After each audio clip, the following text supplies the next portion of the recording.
నమస్తే. మేడారం మహాజాతర తమ్మక్క సారలమ్మ జాతరకు సంబంధించి ప్రజా ప్రభుత్వం ఏదైతే అభివృద్ధి కార్యక్రమాలని జోరుగా ఇక్కడ చేసింది, ఏదైతే మేడారం జాతరకు సంబంధించి వచ్చే రోడ్లను కూడా ఇక్కడ ప్రభుత్వం ఎప్పటికప్పుడు పర్యవేక్షిస్తూ ఇక్కడికి వెళ్లే మార్గంలో కూడా అనేక రకాల కోట్ల రూపాయల అభివృద్ధి పనుల కార్యక్రమం కూడా ఇక్కడ చేస్తున్నాం.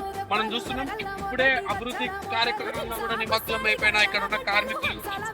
ఏదైతే మేడారం జాతరకి వచ్చే ఎవరికి కూడా ఇబ్బంది కలగకూడదని కోట్ల రూపాయలతో, అంటే గతంలో 10 సంవత్సరాల నుంచి కాని పనులను కూడా ఈసారి జాతర గుర్తుండిపోవాలా, చెక్కు చెదరకుండా మళ్ళీ గత 10 సంవత్సరాలైనా సరే ఈ యొక్క జాతర అనేది చెక్కు చెదరకుండా ఉండాలని ఈ యొక్క ప్రజాప్రభుత్వం అభివృద్ధి కార్యక్రమాలని, అదేవిధంగా వచ్చే జాతరకు వచ్చే ఎవరికి కూడా ఇబ్బంది కలగకుండా ఈరోజు ప్రజాప్రభుత్వం నిర్వహిస్తుంది.